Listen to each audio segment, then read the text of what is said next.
이런 사람이 있으니까 호텔 격이 떨어진다니까요.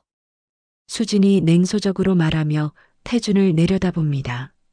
태준이 무릎을 꿇고 바닥을 닦고 있을 때 수진은 믿을 수 없게도 자신의 구두로 그의 손 위를 짓밟았습니다. 아, 태준이 고통스러운 신음을 내뱉으며 손을 움츠리지만 수진은 아무렇지 않게 돌아섰습니다. 멀리서 이 모든 광경을 지켜본 도연의 얼굴이 창백해지며 주먹을 꽉 쥐었습니다. 안녕하세요. 우리 사연관입니다. 이야기 시작 전 무료 버튼인 좋아요와 구독을 눌러주시면 큰 힘이 됩니다. 무료 버튼 눌러주신 분들 모두 부자 되세요.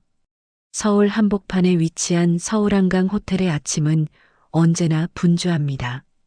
대리석으로 마감된 화려한 로비에는 국내외 손님들의 발걸음이 끊이지 않고 정장을 차려입은 직원들이 바삐 움직이며 하루를 준비하고 있었습니다.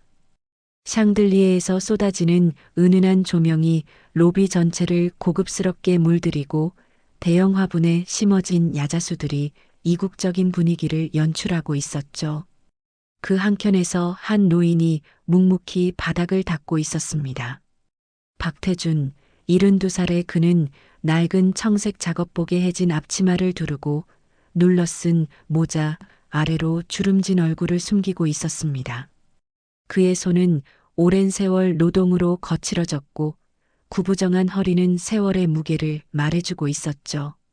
하지만 그 모든 외모와는 달리 그의 손놀림은 놀라울 정도로 세심하고 정확했습니다. 아, 이런데 왜 이렇게 더러워졌지? 태준이 작은 목소리로 중얼거리며 바닥에 얼룩을 닦아냅니다. 로비를 오가는 사람들은 그를 스쳐 지나가기만 할 뿐 아무도 그에게 관심을 보이지 않았습니다. 어떤 이는 그 앞을 지나가면서도 마치 투명 인간이라도 되는 양시선조차 주지 않았죠. 심지어 몇몇 손님들은 그가 닦고 있는 바닥을 아무렇지 않게 밟고 지나가기도 했습니다. 하지만 태준의 눈빛은 달랐습니다. 바닥을 닦으면서도 그의 시선은 호텔 곳곳을 살피고 있었습니다. 직원들의 움직임, 손님들의 표정, 호텔 운영의 세세한 부분까지 놓치지 않는 날카로운 관찰력을 보이고 있었죠. 프런트 데스크 직원이 손님에게 인사하는 모습, 벨보이가 짐을 나르는 자세, 심지어 화분의 물 상태까지 그의 눈에는 모든 것이 들어왔습니다. 겉모습으로만 판단하는 세상. 언제까지 이렇게 숨어 살아야 할까? 태준이 속으로 깊은 한숨을 내쉽니다. 그의 마음속에는 아무도 모르는 비밀이 하나 있었습니다. 바로 이 화려한 서울한강 호텔이 그의 손으로 세워진 곳이라는 사실이었죠. 30년 전 아무것도 없던 이 땅에 첫삽을 뜨던 그 순간부터 지금까지 태준은 이 호텔과 함께 숨 쉬어왔습니다. 밤낮 없이 일하며 쌓아 올린 이 건물 하나하나가 그의 피와 땀으로 만들어진 것이었습니다. 설계도면을 보며 밤을 새우던 날들, 자금 조달을 위해 은행을 뛰어다니던 날들, 그리고 마침내 호텔이 완공되던 그 감격스러운 순간까지 모든 것이 그의 기억 속에 생생히 남아 있었습니다. 지금 그가 걸레질하고 있는 이 대리석 바닥도 그가 직접 선택한 것이었습니다. 이탈리아에서 공수해온 최고급 대리석이었죠. 로비 중앙에 자리 잡은 분수대도 벽면을 장식한 예술품들도 심지어 화장실의 수전 하나까지도 그의 세심한 선택이 담겨 있었습니다. 그때 엘리베이터 문이 열리며 한 남성이 나왔습니다. 박도현, 태준의 아들이었습니다. 42살의 그는 단정한 정장 차림으로 경영팀 간부답게 당당한 모습이었죠. 하지만 아버지를 발견한 순간 그의 표정에는 복잡한 감정이 스쳐 지나갔습니다. 존경과 안타까움 그리고 미안함이 뒤섞인 표정이었습니다. 아버지, 도연이 작은 목소리로 부르며 다가왔습니다. 주변을 살피며 다른 직원들이 듣지 못하도록 조심스럽게 말했죠. 응, 벌써 출근했구나. 태준이 고개를 들어 아들을 바라보며 미소를 지었습니다. 하지만 그 미소 속에는 말할 수 없는 아픔이 숨어 있었죠. 자신의 아들 앞에서도 아버지라고 당당히 불릴 수 없는 현실이 그를 괴롭혔습니다. 오늘은 일찍 끝내시고 집에 가세요. 어머니가 기다리고 계실 거예요. 도연이 조심스럽게 말했습니다. 주변에 사람들이 있어서 함부로 아버지라고 부르지도 못하는 상황이 그에게는 늘 마음 아팠습니다. 동료들 앞에서는 그저 호텔의 청소부 할아버지와 대화하는 것처럼 보이려 애쓸 수밖에 없었죠. 태주는 고개를 끄덕이며 다시 바닥을 닦기 시작했습니다. 아들이 멀어지는 뒷모습을 바라보며 그는 다시 한번 깊은 생각에 잠겼습니다. 도연이 경영팀에서 일하고 있지만 정작 이 호텔의 진짜 주인이 누구인지는 아내에게조차 말하지 못하고 있다는 사실이 그를 더욱 무겁게 만들었습니다.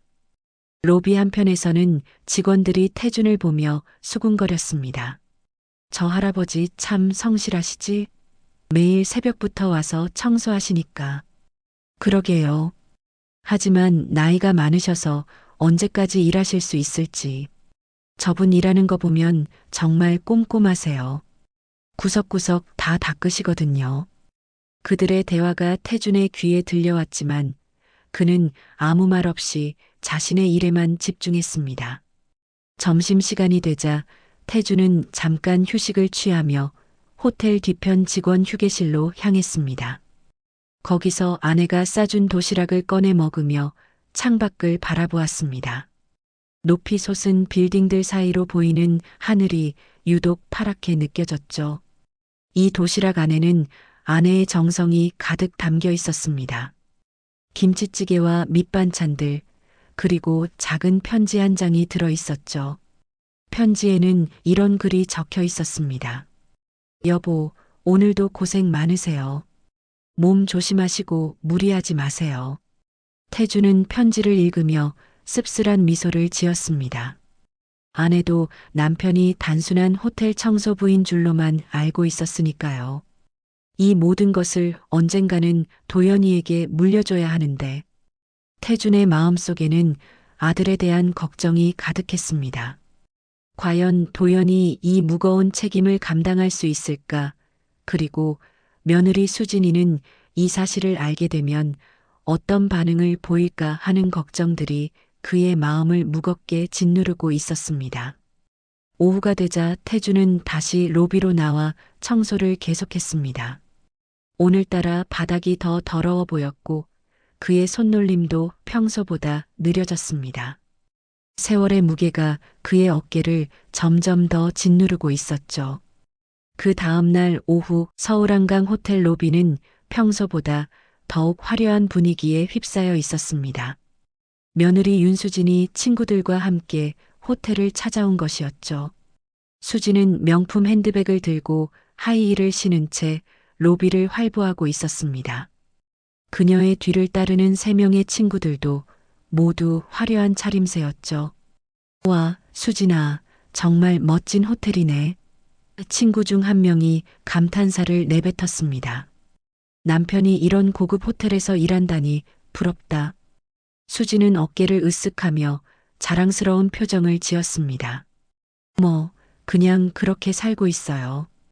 도연이가 경영팀에서 일하니까 이런 혜택도 받을 수 있고요. 친구들은 수진을 둘러싸며 부러워하는 시선을 보냈습니다. 수진은 그런 시선들을 즐기며 더욱 당당하게 걸음을 옮겼죠. 명품 구두 소리가 대리석 바닥에 경쾌하게 울려 퍼졌습니다. 그때 로비 한편에서 바닥을 닦고 있던 태준의 모습이 수진의 눈에 들어왔습니다. 낡은 작업복을 입고 구부정한 자세로 걸레질을 하고 있는 노인의 모습이었죠. 수진의 표정이 순간 일그러졌습니다. 저런 사람들이 있으니까 호텔 분위기가 떨어지는 거 아냐? 수진이 친구들에게 속삭였습니다. 요즘 호텔들은 청소도 좀 더 깔끔하게 하면 좋을 텐데. 친구들도 수진의 말에 동조하며 고개를 끄덕였습니다. 맞아. 저런 할아버지가 로비에서 청소하면 손님들이 보기에 좀 그렇지. 수진은 친구들과 대화를 나누며 태준 쪽으로 걸어갔습니다.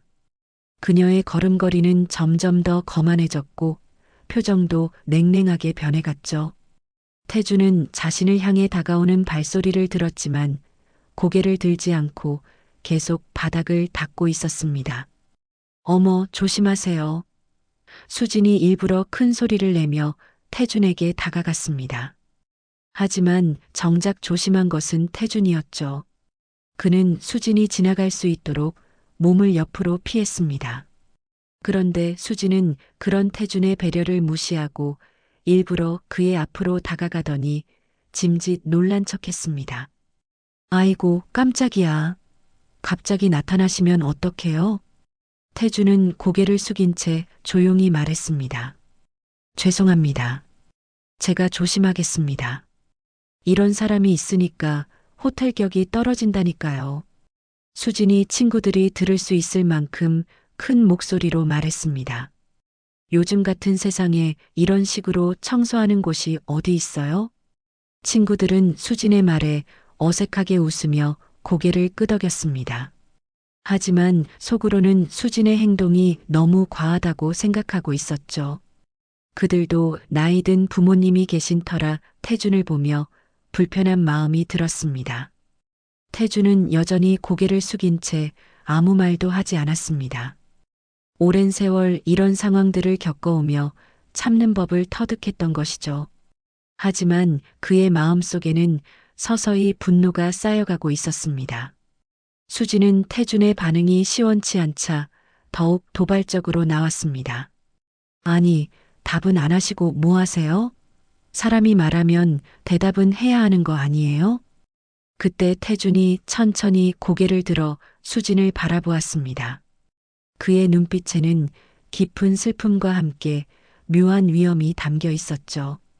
수진은 그 눈빛을 보는 순간 왠지 모를 기분 나쁨을 느꼈습니다. 죄송합니다. 앞으로 더욱 조심하겠습니다. 태준이 정중하게 인사했습니다. 하지만 그의 목소리에는 굴복하지 않는 단단함이 담겨 있었죠. 수진은 태준의 대답이 마음에 들지 않았습니다. 뭔가 자신이 무시당한 것 같은 기분이 들었거든요. 그래서 더욱 모욕적인 행동을 하기로 마음먹었습니다. 청소나 제대로 하세요. 여기 봐요. 여기도 더럽고 저기도 더럽고. 수진이 태준이 방금 닦은 바닥을 가리키며 트집을 잡았습니다. 사실 바닥은 깨끗했지만 그녀는 일부러 문제를 만들고 있었던 것이죠. 그리고는 태준이 무릎을 꿇고 바닥을 닦고 있을 때 수지는 정말 믿을 수 없는 행동을 했습니다. 그녀는 자신의 명품 구두로 태준의 손 위를 짓밟은 것이었죠. 순간 태준의 얼굴이 고통으로 일그러졌습니다. 아, 태준이 작은 신음을 내뱉으며 손을 움츠렸습니다. 하지만 수지는 아무렇지 않은 듯 그 자리를 떠났습니다. 수진아, 그건 너무. 친구 중 한 명이 조심스럽게 말했지만 수지는 들은 척도 하지 않았습니다. 뭐가 너무해요? 저런 사람들은 혼내줘야 정신을 차리는 거예요. 수진이 차갑게 말하며 로비를 떠났습니다. 태준은 아픈 손을 감싸며 천천히 일어났습니다. 손등에는 구두 자국이 빨갛게 남아 있었고 살짝 피가 배어나오고 있었죠. 하지만 그는 아픈 내색을 하지 않고 다시 걸레를 들었습니다. 그때 멀리서 이 모든 광경을 지켜보고 있던 도연이 있었습니다. 그는 회의실에서 나오다가 우연히 이 장면을 목격한 것이었죠. 자신의 아내가 아버지에게 그런 모욕적인 행동을 하는 것을 본 도연의 얼굴은 창백해졌습니다. 도연은 주먹을 꽉 쥐며 분노를 참으려 했지만 마음속에서는 폭풍이 일고 있었습니다. 아버지가 당하는 모습을 보면서도 나서지 못하는 자신이 한없이 작게 느껴졌죠. 하지만 아직은 진실을 밝힐 때가 아니라는 것을 알고 있었습니다. 태주는 상처 입은 손으로도 계속 청소를 했습니다. 그의 마음속에는 수진에 대한 분노보다는 깊은 실망감이 자리 잡고 있었죠. 저런 사람이 내 며느리라니 하는 생각이 그의 마음을 무겁게 짓눌렀습니다. 로비의 다른 직원들도 방금 전 일어난 일을 목격했지만 아무도 나서지 못했습니다. 수진이 경영팀 간부의 아내라는 것을 알고 있었기 때문이었죠. 그들은 태준을 향해 안타까운 시선을 보낼 뿐이었습니다. 태준은 그날 오후 내내 평소보다 조용히 일했습니다. 하지만 그의 마음속에는 큰 변화가 일어나고 있었습니다. 이제 더 이상 숨어 살 수만은 없다는 생각이 조금씩 자라나고 있었던 것이죠. 그날 저녁 박도연은 평소보다 일찍 집으로 돌아왔습니다. 마음속에는 낮에 목격한 그 충격적인 장면이 계속 맴돌고 있었죠. 아파트 현관문을 열고 들어서자 수진이 거실 소파에 앉아 텔레비전을 보고 있었습니다. 그녀는 여전히 오후에 입었던 화려한 옷차림 그대로였고 얼굴에는 만족스러운 미소를 띠고 있었습니다. 어머, 오늘은 일찍 왔네요. 수진이 도연을 보며 반갑게 인사했습니다. 하지만 도연의 표정은 평소와 달리 굳어 있었죠. 도연은 넥타이를 풀며 천천히 수진 앞으로 다가갔습니다. 수진아, 오늘 호텔에 갔었지? 네, 친구들이랑 차 마시러 갔었어요. 왜요? 수진이 아무렇지 않게 대답했습니다. 자신이 한 일이 무엇이 잘못되었는지 전혀 모르고 있는 듯 했죠. 도연은 깊은 숨을 들이쉬며 마음을 진정시키려 했습니다.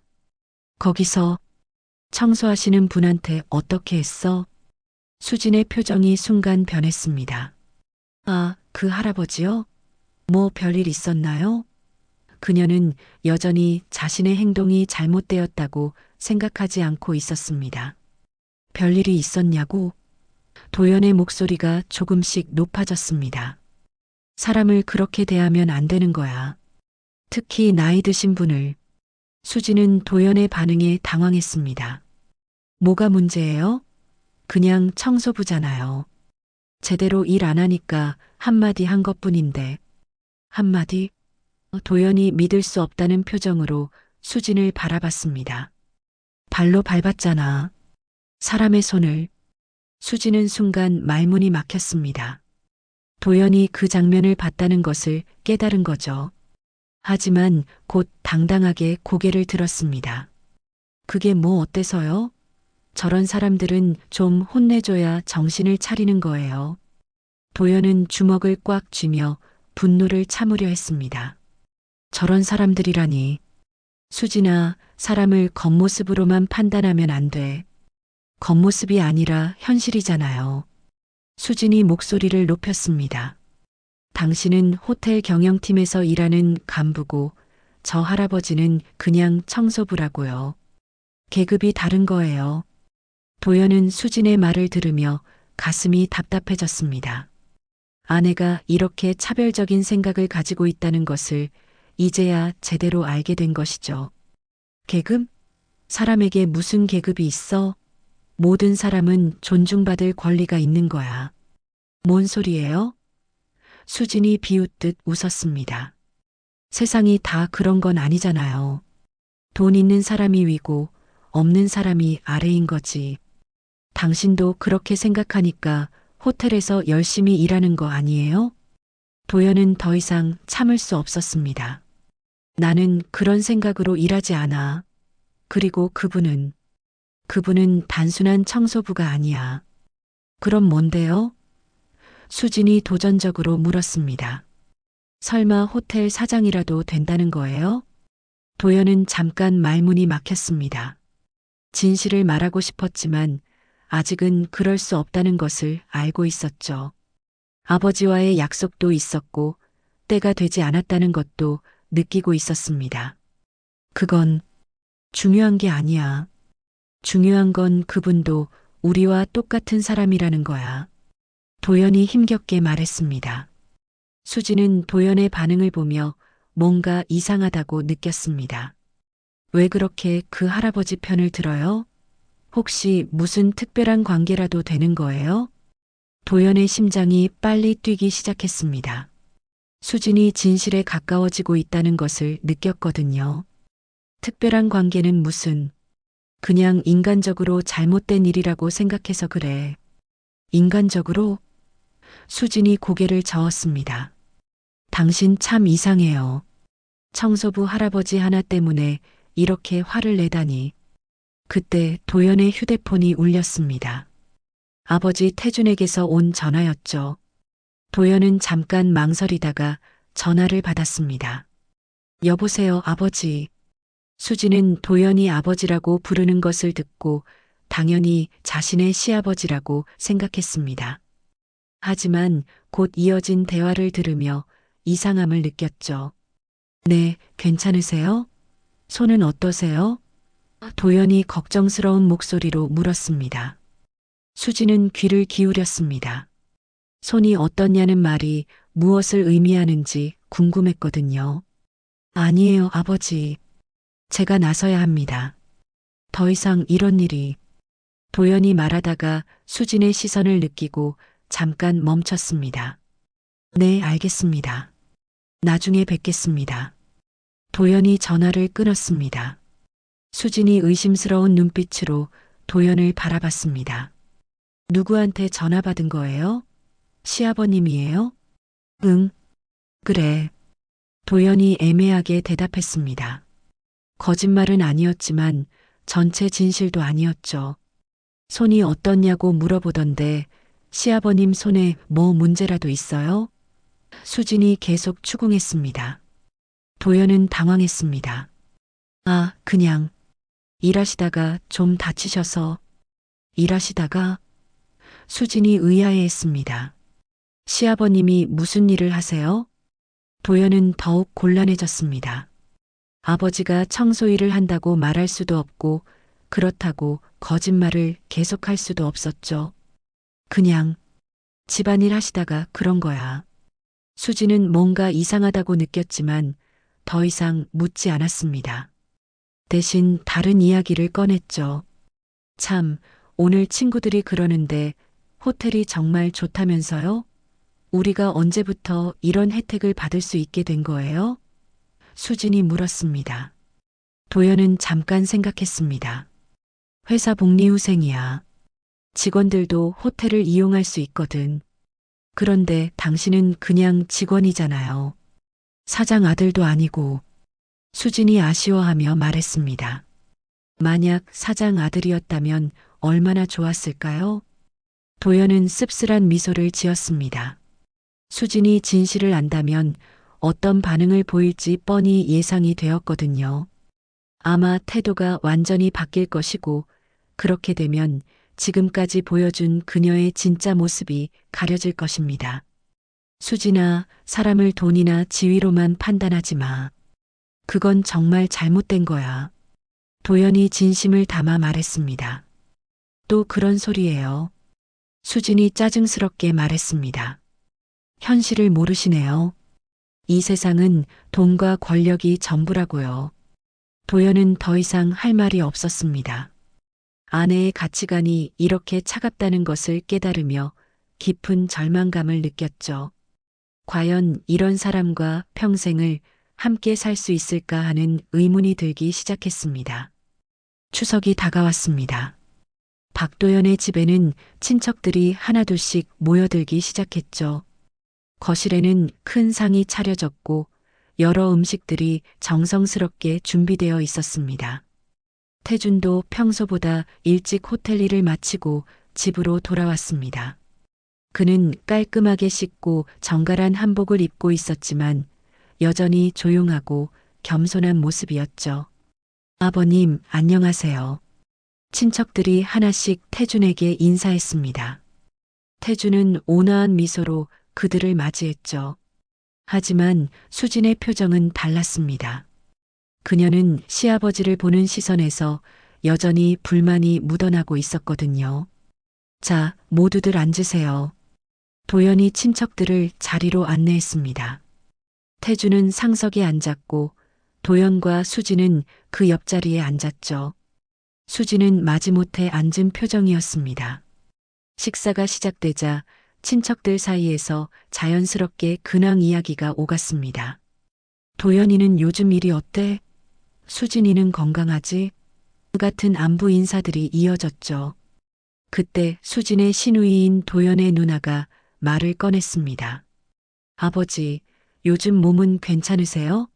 연세가 있으시니까 무리하지 마세요. 태준이 고개를 끄덕였습니다.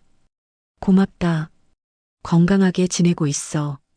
요즘은 뭐라고 지내세요? 친척 중 한 명이 자연스럽게 물었습니다. 태준이 잠깐 머뭇거렸습니다. 그냥 이런저런 일들을 하지. 수진이 갑자기 큰 목소리로 끼어들었습니다. 아버님은 집에서 그냥 쉬고 계세요. 친척들이 고개를 끄덕였습니다. 그러시군요. 연세가 있으시니까 편하게 지내시는 게 좋죠. 하지만 수지는 여기서 멈추지 않았습니다. 우리 친정 식구들은 다들 그러더라고요. 남편은 호텔 다니는데 시아버님은 아무 일도 안 하신다니까 창피하다고요. 순간 식탁이 조용해졌습니다. 친척들은 서로 눈치를 보며 어색한 표정을 지었죠. 태주는 묵묵히 밥을 떠먹고 있었지만 도연의 얼굴은 점점 붉어지고 있었습니다. 창피하다니. 그런 말을 하면 안 되지. 도연의 삼촌이 조심스럽게 말했습니다. 수지는 어깨를 으쓱했습니다. 사실이잖아요. 요즘 같은 세상에 70이 넘어서도 그냥 집에서 놀고만 계시면 좀 그렇지 않나요? 수진아. 도연이 경고하는 목소리로 말했지만 수지는 계속했습니다. 다른 집 시아버님들은 다들 뭔가 하시잖아요. 사업하시거나 아니면 적어도 손자 돌보기라도 하시고. 수진이 점점 목소리를 높였습니다. 우리 아버님만 하루 종일 집에서 텔레비전만 보고 계시니까. 태준이 천천히 고개를 들어 수진을 바라봤습니다. 그렇게 보이는구나. 네, 솔직히 그래요. 수진이 당당하게 대답했습니다. 친구들이 시아버님 얘기 물어보면 뭐라고 대답해야 할지 모르겠어요. 특별히 하시는 일도 없고. 친척들은 더욱 어색해했습니다. 나이가 많은 친척 중 한 명이 끼어들었습니다. 아버님도 젊었을 때 많이 고생하셨을 텐데. 그건 옛날 얘기죠. 수진이 말을 잘랐습니다. 지금이 중요한 거 아니에요? 지금 아버님은 아무것도 안 하시잖아요. 도연이 마침내 참지 못하고 목소리를 높였습니다. 수진아, 그만해. 하지만 수진은 오히려 더 큰 소리로 말했습니다. 왜요? 사실을 말하는 게 잘못인가요? 도연이가 호텔에서 그렇게 열심히 일하는데 아버님은 집에서 뭘 하세요? 태준이 조용히 숟가락을 내려놓았습니다. 사람을 겉모습으로만 보면 큰 걸 놓치게 되지. 수진이 코웃음을 쳤습니다. 허허, 말은 참 잘하시네요. 겉모습이 아니라 현실이잖아요. 도연이는 매일 회사 가서 돈 벌어오는데 아버님은 집에서 뭘 하시는지. 수진이 말이 좀 심한 것 같아. 도연의 삼촌이 다시 말했습니다. 심한 게 아니라 궁금한 거예요. 수진이 목소리를 더 높였습니다. 정말 하루 종일 뭘 하고 계시는지.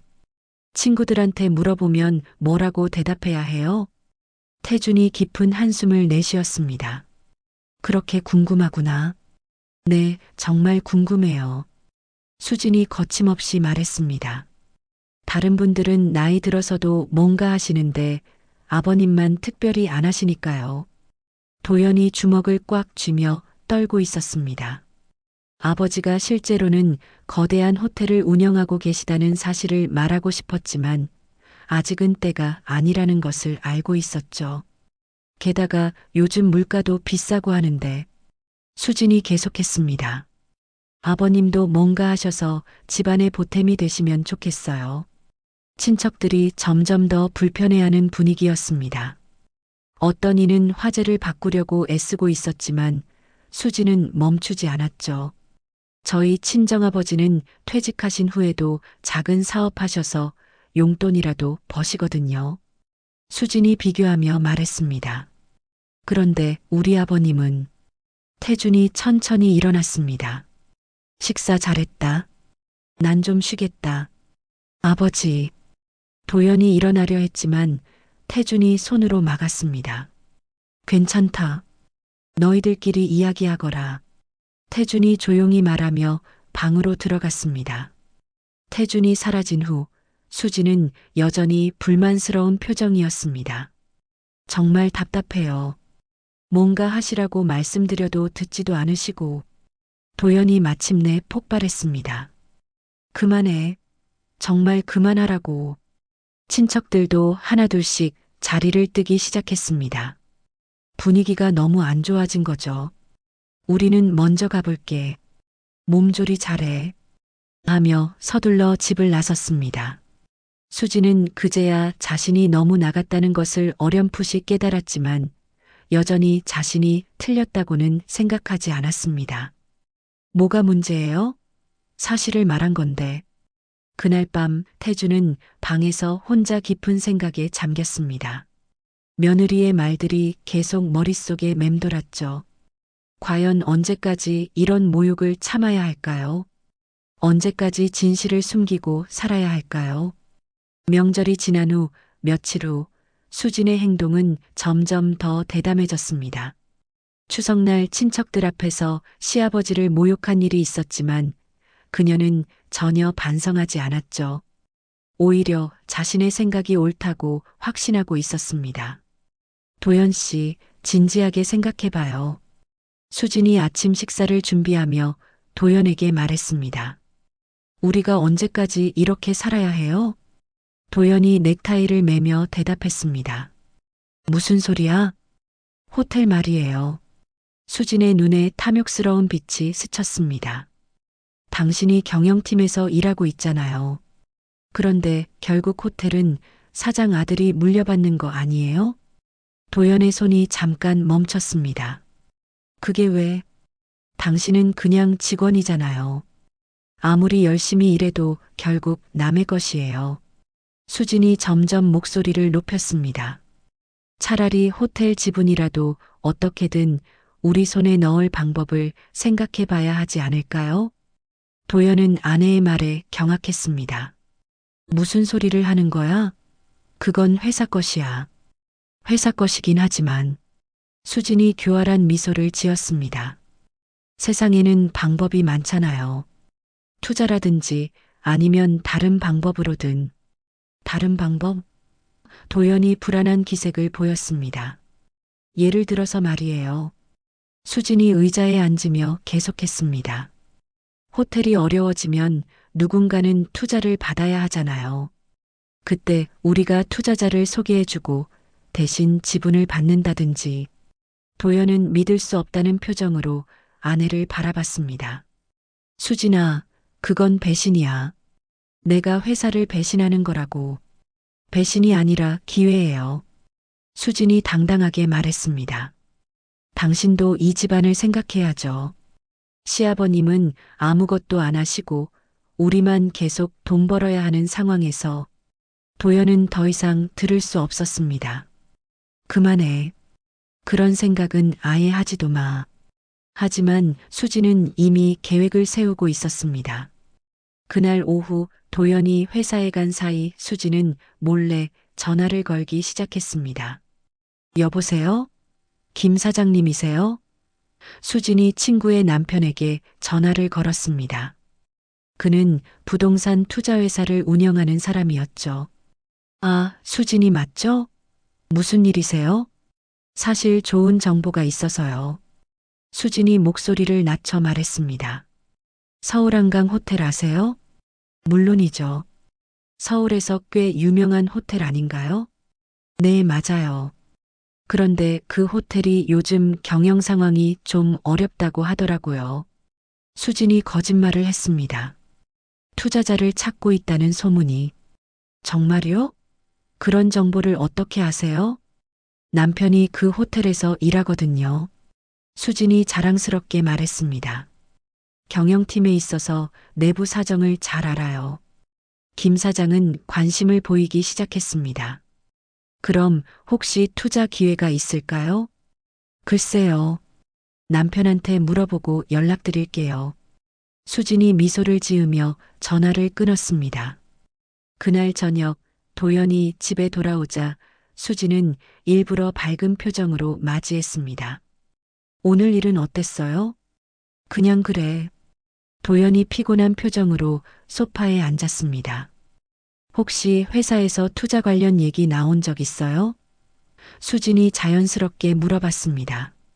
도연이 의심스러운 눈으로 아내를 바라봤습니다. 왜 갑자기 그런 걸 물어봐? 그냥 궁금해서요. 요즘 호텔 업계가 어렵다고 하잖아요. 수진이 애매하게 대답했습니다. 우리 호텔은 괜찮아. 그런 걱정 안 해도 돼. 도연이 단호하게 말했습니다. 하지만 수진은 포기하지 않았습니다. 며칠 후 그녀는 다른 친구들에게도 연락을 돌리기 시작했습니다. 혹시 투자에 관심 있는 사람 알아? 좋은 호텔 투자 기회가 있는데 같은 말들을 퍼뜨리기 시작한 것이죠. 그런 수진의 움직임을 전혀 모르던 도연은 회사에서 이상한 소문을 듣게 되었습니다.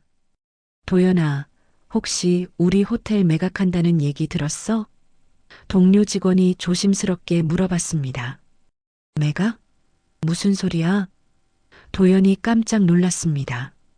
외부에서 그런 소문이 돌고 있다는데 투자자들이 관심을 보이고 있다나 뭐나. 도연은 가슴이 철렁했습니다. 이런 소문이 어디서 나온 걸까요? 그는 급히 아버지를 찾아갔습니다. 호텔 로비에서 청소를 하고 있던 태준을 발견한 도연은 주변을 살핀 후 조용히 다가갔습니다. 아버지, 잠깐 이야기 좀 해요. 태준이 고개를 들어 아들을 바라봤습니다. 도연의 표정이 심상치 않다는 것을 단번에 알아챘죠. 무슨 일이야? 호텔 매각 소문이 돌고 있어요. 도연이 작은 목소리로 말했습니다. 외부 투자자들이 관심을 보인다는. 태준의 표정이 굳어졌습니다. 누가 그런 소문을 퍼뜨렸지? 모르겠어요. 하지만 정확한 내부 정보를 아는 사람이 흘린 것 같은데. 도연이 걱정스럽게 말했습니다. 그때 태준의 머릿속에 한 사람이 떠올랐습니다. 며느리 수진이었죠. 하지만 그녀는 자신이 호텔 회장이라는 사실을 모르는데 어떻게 이런 소문을 퍼뜨릴 수 있을까요? 아버지, 더는 이렇게 두실 겁니까? 도연이 간절하게 말했습니다.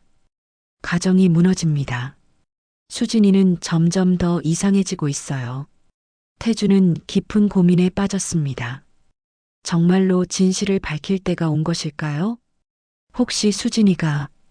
도연이 조심스럽게 말했습니다. 아버지가 누구신지 알고 있는 건 아닐까요?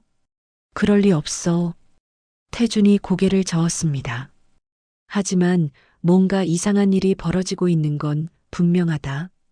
그날 밤 수진은 또 다른 전화를 받고 있었습니다. 정말 확실한 정보예요? 그럼 투자금을 준비해 봐야겠네요. 그녀의 목소리에는 기대감이 가득했습니다. 도연이 집에 들어와서 그 모습을 보았지만 수진은 재빨리 전화를 끊었습니다. 누구랑 통화했어? 도연이 의심스럽게 물었습니다. 친구요. 별거 아니에요. 수진이 태연하게 대답했습니다. 하지만 도연은 뭔가 이상하다는 것을 느꼈습니다. 아내의 행동이 평소와 달랐거든요.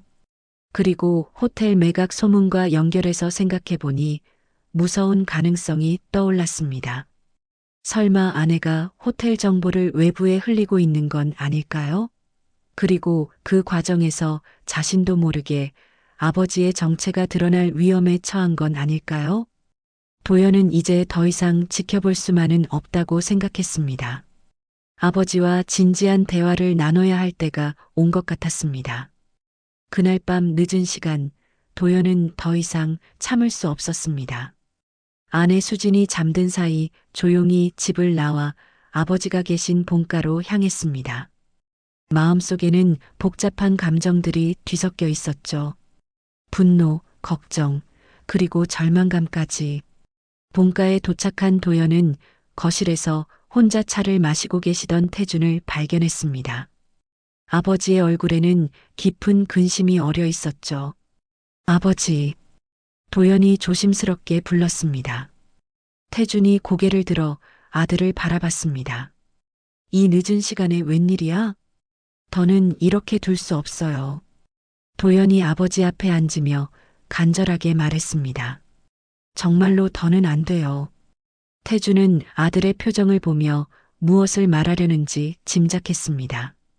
수진이 때문이구나. 네, 맞아요. 도연의 목소리가 떨렸습니다. 아버지, 수진이가 호텔 정보를 외부에 흘리고 있는 것 같아요. 투자자들에게 연락하고 매각 소문까지 퍼뜨리고. 태준의 표정이 더욱 굳어졌습니다. 확실한 거냐? 확실하지는 않지만 정황상 그런 것 같아요. 도연이 고개를 숙였습니다. 오늘도 누군가와 수상한 통화를 하고 있었어요. 투자금 준비한다는 말까지 들었고요. 태준은 깊은 한숨을 내쉬었습니다. 자신의 며느리가 자신도 모르는 사이에 자신의 호텔을 위험에 빠뜨리고 있다는 사실이 믿기지 않았습니다. 그뿐만이 아니에요. 도연이 계속했습니다. 명절날 친척들 앞에서 아버지를 모욕한 것도 그렇고, 이제는 정말 선을 넘었어요. 그때 일은 괜찮다. 태준이 손을 저었습니다. 하지만 호텔 일은 다른 문제다. 도연은 주먹을 꽉 쥐며 말했습니다. 아버지, 진실을 말씀해 주세요. 수진이에게도 다른 사람들에게도. 더 이상 숨길 이유가 없잖아요. 태준은 잠시 생각에 잠겼습니다. 정말로 그때가 온 걸까요? 지금까지 숨겨왔던 모든 것을 드러낼 때가 말입니다. 도연아. 태준이 천천히 입을 열었습니다. 나는 지금까지 사람들이 나를 어떻게 보는지 지켜보고 싶었다.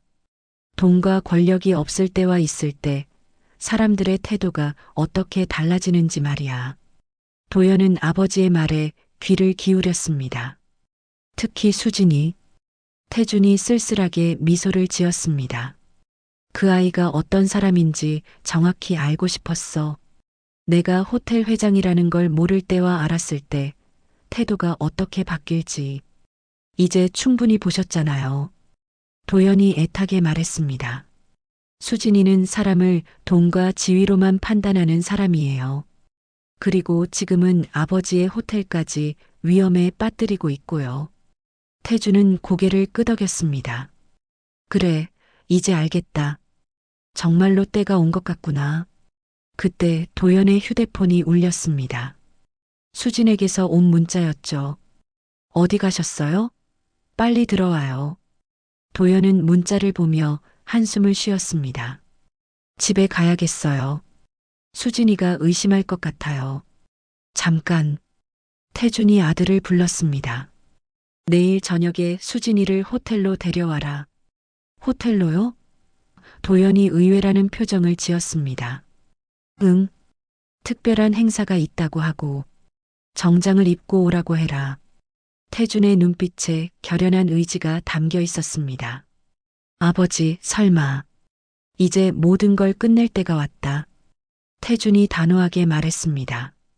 수진이에게도 모든 사람들에게도 진실을 보여줄 거다. 도연은 가슴이 두근거렸습니다. 마침내 아버지가 결심을 하신 것 같았죠. 알겠습니다. 수진이를 데려오겠어요. 그리고 도연아. 태준이 아들의 어깨에 손을 올렸습니다. 내일 이후에는 모든 게 달라질 거다. 각오하고 있어라. 도연은 고개를 끄덕였습니다. 네, 아버지. 전 준비되어 있어요. 집으로 돌아가는 길에 도연은 복잡한 심정이었습니다. 드디어 이 모든 거짓과 숨김이 끝날 것이라는 안도감과 동시에 수진이 진실을 알게 되었을 때 어떤 일이 벌어질지에 대한 걱정이 앞섰죠. 집에 들어서자 수진이 거실에서 기다리고 있었습니다. 어디 갔다 왔어요? 이 늦은 시간에. 아버지 댁에 잠깐 갔다 왔어. 도연이 대답했습니다. 시아버님 댁에요? 무슨 일로? 수진이 의심스러운 표정을 지었습니다. 도연은 잠깐 망설이다가 말했습니다. 수진아, 내일 저녁에 호텔에 같이 가자. 호텔에요? 갑자기 왜? 수진의 얼굴에 흥미로운 표정이 떠올랐습니다. 특별한 행사가 있어서 경영팀 가족들도 참석하게 되었어. 도연이 아버지가 시킨 대로 말했습니다. 정장 입고 와야 해. 수진의 눈이 반짝였습니다. 정말요? 어떤 행사인데요? 그건 가보면 알게 될 거야. 도연이 애매하게 대답했습니다. 수진은 갑자기 들뜬 표정이 되었습니다. 그럼 새 드레스를 사야겠네요. 호텔 행사라니. 중요한 사람들도 많이 올 테고. 도연은 아내의 반응을 보며 착증한 마음이 들었습니다. 수진이는 여전히 거칠애와 체면만 생각하고 있었거든요. 내일은 정말 특별한 날이 될 거야. 도연이 의미심장하게 말했습니다. 그럼 오늘은 일찍 자야겠어요. 내일 미용실도 가야 하고. 수진이 벌써부터 계획을 세우기 시작했습니다. 도연은 아내의 모습을 바라보며 마음이 무거워졌습니다. 내일 이 모든 것이 끝나면 수진이는 어떤 반응을 보일까요? 그리고 그들의 결혼 생활은 어떻게 될까요? 그날 밤 도연은 잠을 이루지 못했습니다. 내일이면 모든 진실이 드러날 것이고 아버지는 더 이상 숨지 않으실 것입니다. 그리고 수진이는 자신이 얼마나 큰 실수를 해왔는지 깨닫게 될 것입니다. 한편 태준도 잠을 이루지 못하고 있었습니다. 30년 동안 지켜온 비밀을 드러낼 준비를 하면서 마음속에는 여러 감정이 교차하고 있었죠. 이제 정말로 모든 것을 끝낼 때가 온 것입니다.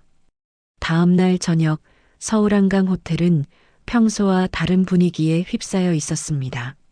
로비 곳곳에는 화려한 꽃장식이 놓여 있었고 직원들은 모두 정장 차림으로 분주하게 움직이고 있었죠. 하지만 정작 어떤 행사인지는 아무도 정확히 알지 못했습니다. 오후 7시 수지는 새로 산 검은색 이브닝 드레스를 입고 도연과 함께 호텔에 도착했습니다. 그녀는 오늘을 위해 미용실에서 머리도 하고 화장도 정성스럽게 받았죠. 명품 핸드백과 액세서리까지 완벽하게 갖춘 모습이었습니다. 와, 정말 대단하네요. 수진이 로비를 보며 감탄했습니다. 도대체 무슨 행사길래 이렇게 준비한 거예요? 도연은 긴장한 표정으로 주변을 둘러봤습니다. 곧 알게 될 거야. 로비에는 호텔 직원들뿐만 아니라 외부 손님들도 많이 모여 있었습니다. 정장을 차려입은 사업가들, 기자들, 그리고 호텔 관계자들이 웅성거리며 무언가를 기다리고 있었죠. 저기 봐요. 카메라도 있네요. 수진이 흥분해서 말했습니다. 혹시 텔레비전 촬영이라도 하는 건가요? 그때 호텔 총지배인이 마이크를 들고 단상에 올랐습니다. 안녕하십니까, 여러분. 오늘 이 자리에 참석해 주셔서 감사합니다. 수진은 도연의 팔을 잡으며 기대감에 찬 표정을 지었습니다. 뭔가 중요한 발표가 있나 봐요. 오늘은 우리 서울 한강 호텔에게 매우 특별한 날입니다. 총지배인이 계속했습니다. 지금까지 숨겨져 있던 진실을 모든 분들께 공개하는 자리입니다. 수진이 도연을 바라봤습니다. 진실이요? 무슨 진실? 도연은 대답 대신 긴장한 표정으로 단상을 바라봤습니다. 곧 아버지가 나타날 것이라는 것을 알고 있었거든요. 그 전에 우리가 평소 호텔에서 만날 수 있는 한 분을 모시고 싶습니다. 총지배인의 말에 로비가 조용해졌습니다. 평상시 청소를 담당하시며 묵묵히 호텔을 지켜주신 박태준 어르신을 모시겠습니다. 순간 수진의 얼굴이 굳어졌습니다. 청소부 할아버지요? 왜 갑자기? 그때 로비 한편에서 태준이 나타났습니다. 하지만 그의 모습은 평상시와 완전히 달랐죠. 낡은 작업복 대신 고급스러운 네이비 정장을 입고 당당한 걸음걸이로 단상을 향해 걸어오고 있었습니다. 수지는 눈을 비비며 다시 봤습니다. 저 사람이 설마. 태준이 단상에 오르자 로비 전체가 숨을 죽였습니다. 그는 마이크를 잡고 천천히 입을 열었습니다. 안녕하십니까? 저는 박태준입니다. 그의 목소리는 평소와 달리 권위 있고 당당했습니다. 여러분들 중 많은 분들이 저를 이 호텔의 청소부로 알고 계실 겁니다. 수진의 입이 벌어졌습니다. 분명 저 할아버지는 며칠 전에 자신이 모욕했던 그 청소부였습니다. 하지만 오늘 여러분께 진실을 말씀드리고자 합니다. 태준이 주머니에서 서류철을 꺼냈습니다. 저는 이 서울한강 호텔의 창립자이자 회장입니다. 순간 로비가 술렁거렸습니다. 기자들은 카메라를 들어 촬영하기 시작했고 사람들은 서로 놀란 표정으로 수군거렸죠.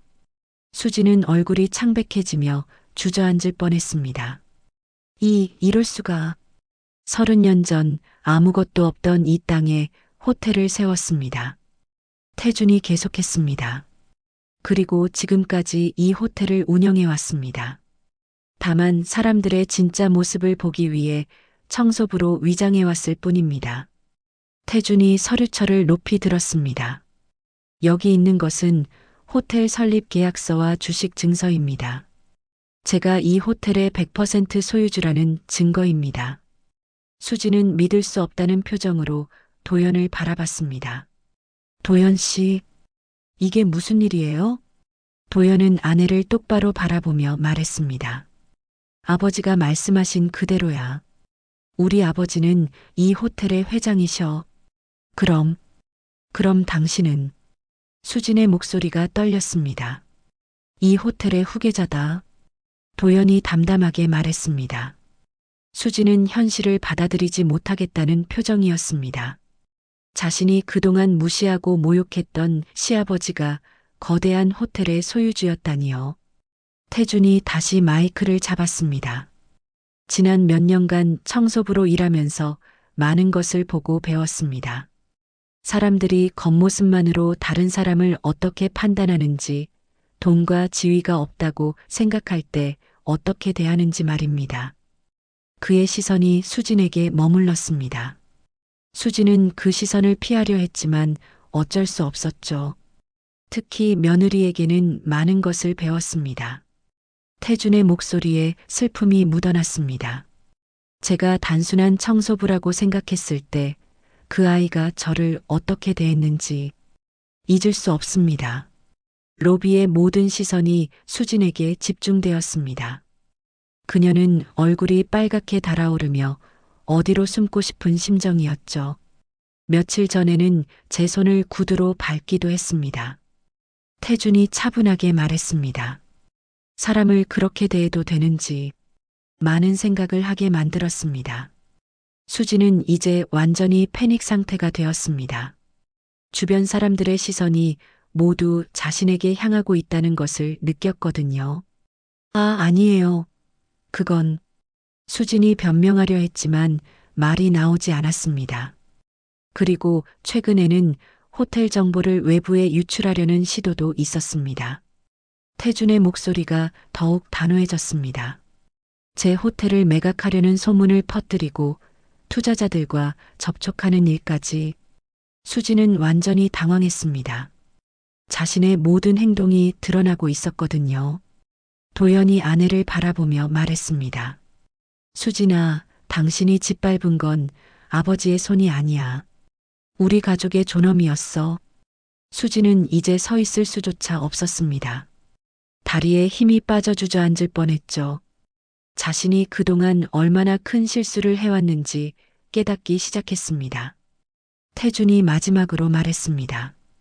오늘부터 저는 더 이상 숨지 않겠습니다. 그리고 이 호텔은 제 아들 도연이가 물려받게 될 것입니다. 로비에 박수가 터져 나왔습니다. 하지만 수진에게는 그 박수 소리가 조롱처럼 들렸죠. 그녀는 결국 견디지 못하고 로비를 뛰쳐나갔습니다. 도연은 아내를 쫓아가려 했지만 태준이 손으로 막았습니다. 나더라. 이제 그 아이도 현실을 받아들여야 한다. 그날 밤 이후 모든 것이 변했습니다. 언론에서는 앞다투어 박태준 회장의 놀라운 이야기를 보도했죠. 30년간 청소부로 위장한 호텔 재벌, 겸손함의 진정한 의미를 보여준 기업가 같은 헤드라인들이 신문과 인터넷을 장식했습니다. 수지는 그날 밤 집에 돌아와 짐을 쌌습니다. 도연이 집에 들어왔을 때 그녀는 이미 큰 가방 2개를 준비해둔 상태였죠. 어디 가려고? 도연이 조용히 물었습니다. 친정에 가요. 수진이 고개도 들지 않고 대답했습니다. 더 이상 여기 있을 면목이 없어요. 도연은 아내의 뒷모습을 바라보며 복잡한 심정이었습니다. 화가 나기도 했지만 한편으로는 안타깝기도 했죠. 수진아, 우리 다시 시작할 수도 있어. 도연이 조심스럽게 말했습니다. 수진이 드디어 고개를 들어 남편을 바라봤습니다. 그녀의 눈에는 눈물이 가득했죠. 다시 시작이요? 어떻게요? 진심으로 사과하고 앞으로는 다르게 살면 안 돼요. 수진이 고개를 저었습니다. 저는 돌이킬 수 없는 일을 너무 많이 했어요. 시아버님을 그렇게 대하고 심지어 호텔까지. 그녀의 목소리가 떨렸습니다. 제가 얼마나 추악한 사람인지 이제야 알겠어요. 사람을 돈과 지위로만 받고 겉모습으로만 판단했어요. 도연은 아내의 말에 할 말이 없었습니다. 수진의 말이 맞았거든요. 그리고 수진이 더욱 작은 목소리로 말했습니다. 저는 당신이 호텔 후계자라는 걸 알고 나서야 후회하고 있어요. 만약 시아버님이 정말 그냥 청소부셨다면 저는 끝까지 그분을 무시했을 거예요. 도연은 가슴이 아팠습니다. 아내가 자신의 추악한 모습을 정직하게 인정하고 있었거든요. 며칠 후 수진은 정말로 이혼 서류를 가지고 왔습니다. 서명해 주세요. 정말 이렇게 끝내야겠어? 도연이 마지막으로 물었습니다. 네. 수진이 단호하게 대답했습니다. 저는 변하지 않을 거예요. 돈과 지위에 눈이 먼 사람이에요. 당신은 저보다 훨씬 좋은 사람을 만날 자격이 있어요. 그렇게 수진은 도연의 삶에서 사라졌습니다. 친정으로 돌아간 그녀는 한동안 세상에 나오지 않았죠. 자신이 저지른 일들이 언론에 보도되면서 감당하기 힘든 시선들을 받게 되었거든요. 한편 태주는 이제 당당하게 회장실에서 일하기 시작했습니다.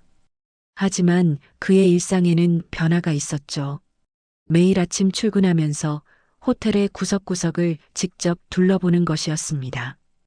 회장님, 굳이 직접 점검하지 않으셔도. 총지배인이 말했지만 태주는 고개를 저었습니다. 아니야. 이게 내가 배운 가장 소중한 것이거든. 태준이 미소를 지었습니다. 현장에 있어야 진짜 문제를 볼 수 있어. 그는 여전히 직원들 한 명 한 명과 인사를 나눴습니다. 청소 직원들, 주방 직원들, 프런트 직원들, 모든 사람을 존중하며 대했죠. 회장님이 이렇게 하시니까 호텔 분위기가 완전히 바뀌었어요. 한 직원이 다른 직원에게 말했습니다. 정말 가족 같은 느낌이에요.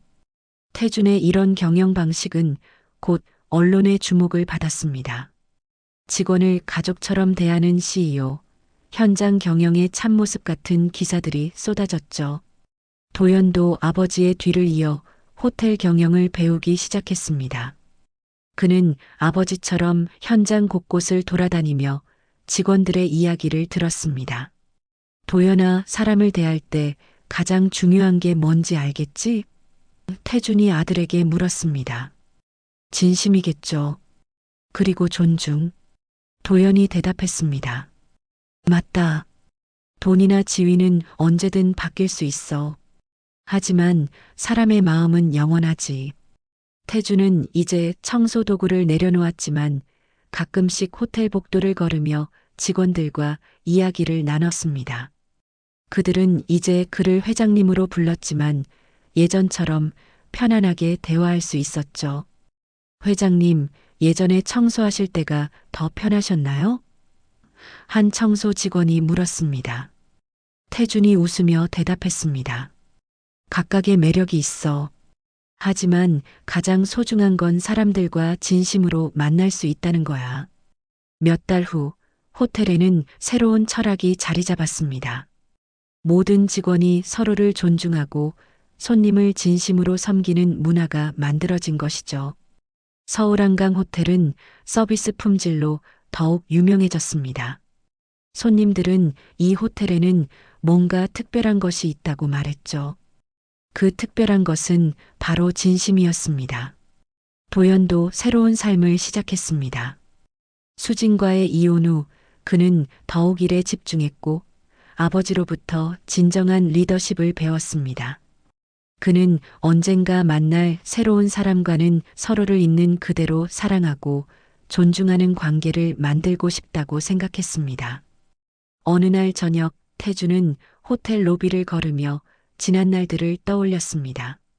수진이 자신의 손을 밟던 그날, 친척들 앞에서 모욕당하던 그날, 그리고 진실을 밝히던 그날까지 모든 일에는 의미가 있었구나.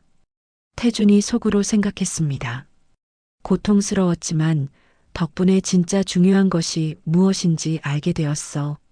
그는 로비 한켠에 놓인 청소 도구함을 보며 미소를 지었습니다. 이제는 다른 직원이 사용하고 있는 도구들이었죠. 태주는 호텔 로고가 새겨진 유리창을 바라보며 마음속으로 다짐했습니다. 나는 청소부였고 지금은 회장이다. 하지만 가장 중요한 건 사람의 마음을 깨끗하게 만드는 일이지. 그날 밤 서울한강 호텔의 조명은 유독 따뜻하게 빛났습니다. 그 빛 속에는 30년간 쌓아온 한 남자의 지혜와 사랑이 담겨 있었죠. 호텔을 찾는 모든 사람들은 이제 알 수 있었습니다. 진정한 가치는 겉모습이 아니라 마음에 있다는 것을, 그리고 사람을 진심으로 대하는 것이 얼마나 소중한지를 말입니다. 태준의 이야기는 많은 사람들에게 깊은 감동을 주었습니다. 그리고 오늘도 어디선가 누군가는 이 이야기를 들으며 자신의 삶을 돌아보고 있을 것입니다. 사람의 진정한 가치는 겉이 아니라 마음에 달려 있다는 것을 기억하면서 말입니다. 오늘의 이야기 어떠셨나요? 여러분의 마음에 와닿으셨다면 무료 버튼인 좋아요와 구독 꾹 눌러주시고 여러분의 느낀 점과 의견을 댓글에 남겨주세요. 앞으로도 매일 특별한 사연을 배달해 드리겠습니다. 감사합니다.